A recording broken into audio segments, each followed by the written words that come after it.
ก่อนอื่นหมดก็ขอน้อมแด่คุณพระศรีรัตนตรัยขอน้อมนมัสการมายังคุณครูบาอาจารย์ทุกวัดทุกองค์ ขอเจริญพรมายังอกตนญาติโยมท่านผู้ชมทั้งหลาย วันนี้อาตมาจะได้มาสนทนาหรือว่ามาสัมภาษณ์ซึ่งอาตมามีนามว่าพระนายพรและส่วนข้างในมันชื่อว่าพระสมจันทร์เนาะนมัสการไปเลยก่อนอื่นหมดก็เฮาบวชพระมานำกันเนาะแม่นนะบวชพระเหมือนกันก็บวชพร้อมกันพอดีได้ครบ3 ปีแม่นครบ3 ปีแล้วขาน้อยอยากถามว่าเพิ่นเป็นคนทินฐานบ้านเกิดมาจากไสเนาะทินฐานบ้านเกิดแม่นอยู่พงศาลีเนาะบ้านบางไทรเมืองกับเมืองพงศาลีนั่นเลยบวช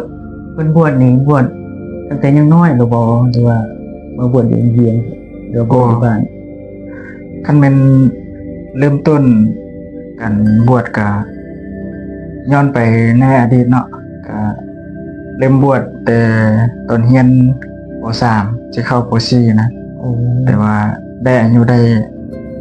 11อย่างสิเข้า12 ปีบวชในบ้านเกิดเลยอยู่ในบ้านอยู่วัดบ้านหั่นอยู่ได้2 พรรษาแล้วก็ย้ายมาพอดีจบป.5 แล้วก็ย้ายมาศึกษาอยู่เวียงเลยเรียนโตอยู่เวียงเนาะแม่นล่ะเรียนอยู่ไสโตกันมาเรียนอยู่มศ2ดงดมเนาะเรียน2ดงดมเจ้าบวชจั่วนี่จักปีจักพรรษาโอ้คันตั้งแต่บวชเลยก็รวมกันก็บ่ได้รวมตั้งแต่เริ่มต้นบวชเลยก็รวมได้ประมาณซะคร่าวๆได้ประมาณ11 ปี11โอ้11 ปีก็ถือว่าโดนเติมนั่นน่ะประมาณ10 ปี11 ปีนี่แหละแล้วมาบวชตั้งแต่ตอนเพิ่นเรียนอยู่ป.3 ป.4 นั้นได้ตั้ง10 ปลายปีถือว่าเพิ่นมีบุญหลายเนาะบวชตั้งแต่น้อยเพิ่นได้แล้วน้อยก็รู้สึกเสียดายรู้สึกเสียใจเนาะแม่มีข่าวว่าเพิ่นจะลาสิกขาแล้วเขาน้อยอยากถามว่าเหตุผลที่ลาสิกขานี่ย้อนหยังเนาะอันนี้ก็หลายๆสาเหตุเนาะแต่ว่าสาเหตุหลักๆคือแบบอนาคตของเฮาเองนะคันว่าในใจก็ตอนนี้ก็กำลังศึกษาชั้นสูงใกล้สิจบแล้วยังอีก 6-7 เดือนก็จบแล้วแต่ว่าคือปัญหาก็คือว่าคันแบบขาน้อยเองเรียนสายไฟฟ้าใช่มั้ยปีสุดท้ายแล้วขาน้อยก็ต้องได้ลาสิกขาเพราะว่าต้องได้ไปฝึกงานว่าซั่นซะจำเป็นเนาะแม่นต้องเป็นเรื่องที่จะต้องได้เฮ็ดนะเป็นต้องได้ลาสิกขาเรียนอยู่ไสกันอยู่ห้องเรียนลาวเกาหลีโอ้อยู่คำฮงนี่เนาะแม่นบ่ได้ไกลอยู่ใกล้ๆบ้านเฮานี่แหละเนื่องว่าเพิ่นมีภาระหน้าที่จำเป็นก็คือเรียนชั้นสูงเรียนวิชาการไฟฟ้าก็เลยว่าจำเป็นต้องได้ลงสนามโดยจำเป็นต้องสิกขาลาเพศจิตใจเพิ่นก็บ่อยากสิทธิ์นั่นแหละก็คิดหลายมื้อเกือบว่าเป็นอาทิตย์2 อาทิตย์นั่นแหละกว่าจะตัดสินใจว่าจะได้ลาสิกขานะมันก็จำเป็นเนาะเพื่ออนาคตของเราอีกอย่างหนึ่งก็เหตุผลหนึ่งก็คือเป็นลูกชายเดียวนะเพราะว่าต้องได้รับภาระหน้าที่หลายๆอย่างก็เลยว่าตัดสินใจเป็นครั้งยิ่งใหญ่เนาะที่ว่าจะต้องได้ลาจากพระเลี้ยงลาจากบรรพชิตนะเป็นการตัดสินใจที่แบบยิ่งใหญ่นะว่าที่เขาบวชนี่ก็บ่แม่นเรื่องง่ายเวลาสิกขาลาเพศไปก็บ่แม่นเรื่องง่ายกันเราต้องได้คิดหลายนึงเจ้าแล้วหลังจากลาสิกขาหรือว่าออกจากพระเหลืองไปเราอาชีพนายพันนี่อยากไปเฮ็ดหยังเนาะก็จะได้เรียนรู้งานหลายๆอย่างเนาะเพราะว่าเฮาก็บวชมาแต่น้อยแน่เฮาบ่ บ่มีประสบการณ์เฮ็ดเวียกเฮ็ดหยังนะก็จะได้นับศูนย์ใหม่เริ่มนับศูนย์ใหม่เพราะว่า ไปเป็นหมอก่อนบ่ บ่ น่าจะยังโดนเติบเนาะเพราะว่ายังบ่ทันเฒ่าอะนะ อืม อาจจะ นุ่งก็ ได้ เป็นได้น้องนุ่งก็เป็นได้ แต่ว่าน่าจะได้เฮ็ดเวียกเสิร์ฟอาหารบ่หรือว่า